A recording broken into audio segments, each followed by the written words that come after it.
மக்கள் அரசாங்கத்தோட வணக்கம். இப்போ முறைப்படுத்துவதை பற்றி உங்கள்கிட்ட நான் சொன்னேன். இப்போ ஒரு அரசாங்கத்தை ஆள்றது பறவை இனங்கள் கிடையாது, மனிதர்கள் ஆள்றாங்க அப்படிங்கிறது நான் சொன்னேன். மனிதர்களுக்கு குடும்பங்கள் கண்டிப்பாக இருக்குது. அதனால் குடும்பங்கள் இருக்கும்போதே அவங்களுக்கு சுயநலங்கிறது ஒரு விஷயம் இருக்கும். இப்போது நம்மளை எடுத்துக்கிட்டிங்க. சரி, முறைப்படுத்துறதை பற்றி உங்கள்கிட்ட நான் சொன்னேன். சரி, முறைப்படுத்துறதுக்கு இன்னொரு உதாரணம் நான் சொல்கிறேன். நம்ம நாட்டில் நிறையா அப்துல் கலாம் ஜனாதிபதியாக இருந்தார், காமராஜர் இதுவாக இருந்தார். அவங்க போடுற உடைகளுக்கு மதிப்பு கிடையாது, மனிதனுக்கு மதிப்பு இருந்துச்சு, அவருக்கு மதிப்பு. ஆனால் இப்போ நம்ம நாட்டினுடைய பிரதமருக்கு ஒரு மதிப்பு இருக்குது. எல்லா நாட்டுக்கும் போகிறாரு, எல்லா நாட்டுக்கும் சுற்றுப்பயணம் மேற்கொள்கிறாரு, எல்லா நாட்டுக்கும் இது பண்ணுறாரு. ஆனால் அவருக்கு ஒரு தனிப்பட்ட ஒரு மதிப்பு ஏன் கொடுக்க போகிறது? அதுக்கு பதில் தெரியுங்களா உங்களுக்கு? ஒரே விஷயம் என்னென்னா, அவர் அணிகிற உடை தான் ரொம்ப முக்கியமான ஒரு விஷயம்.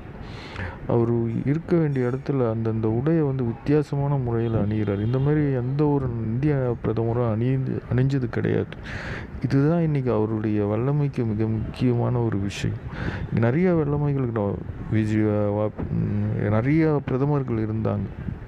வாஜ்பாய் இருந்தாங்க, விபி சிங் இருந்தார், நிறைய மன்மோகன் சிங் இருந்தார். எல்லாருமே டேலண்டான ஆளுங்க தான். ஆனால் ஏன் மோடி நம்ம இப்போ இருக்கிற பிரதமருக்கு மட்டும் ஏன் இந்த தனி சிறப்பு அப்படின்னா, அவர் அணிகிற உடை தான். அந்த உடையினுடைய தனி சிறப்பு தான் அமெரிக்காவையும், ரஷ்யாவையும், சைனாவையும், ஜப்பானையும் கதையலங்க வச்சுருக்கு. ஏன்னா அவங்க அடையிற ஒன்றுமே கிடையாது. ஜஸ்ட் ஒரு கோட், அவ்வளோதான். கோட்டு, ஒரு டை. ஆனால் இவர் அணிகிறது ரொம்ப வித்தியாசமான ஒரு உடை அணிஞ்சிக்கிட்டு இருக்கார். இதுக்கு அவருக்கு பேர்லாம் நிறைய பேர்கள். இப்போ நிறையா ஷாப்பிங் மாலில் இவருடைய பேர்லேயே நிறையா உடைகள் வர ஆரம்பிச்சிருச்சு. இதுக்கு மிக முக்கிய காரணம் அவர் எடுத்துக்கிட்டு அந்த முறைப்படுத்துதல்னு சொன்னாங்கள்ல, அந்த முறைப்படுத்தப்பட்ட உடையை அவர் அணிகிறார். ஆனால் ஒரு நாடு முறைப்படுத்தப்பட்டிருக்கா அப்படின்னு கேள்வி கேட்டிங்கன்னா கொஞ்சம் கஷ்டம்தான். என்னை பொறுத்த வரைக்கும் நான் தான் சொல்லுவேன். இப்போ அவர் மேலே தனிப்பட்ட கோபமோ ஆத்திரமோ எனக்கு கிடையாது. இதில் நிறைய பேருடைய பங்களிப்பு இருக்குது. அவருடைய பங்களிப்பு மட்டும் இல்லை, நிறையாவுடைய பங்களிப்பு இருக்குது. ஆனால் இந்த முறைப்படுத்தப்படுதல் அப்படிங்கிறது தான் ரொம்ப முக்கியமான ஒரு விஷயம். இந்த முறைப்படுத்துதல் எப்படி பண்ணணும், எப்படி பண்ணணும் அப்படிங்கிறத தான் மற்ற வீடியோக்களில் நான் போட போகிறேன்.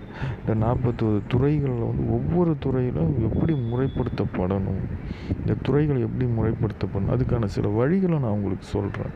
நீங்கள் அரசாங்கத்துறை அதிகாரிகளாக இருக்கலாம், அரசு துறை அதிகாரிகள் சேர்ந்தவங்க ஆண்களாக இருக்கலாம், பெண்களாக இருக்கலாம், ஒரு ஐஏஎஸ், ஒரு ஐபிஎஸ் படித்தவர் கூட இந்த வீடியோவை பார்க்கலாம், இந்த வீடியோவுக்கு கேட்கலாம். கேட்டு இதில் சொல்லப்படுற சில விஷயங்களை நீங்கள் யூஸ் பண்ணி பாருங்கள். கண்டிப்பாக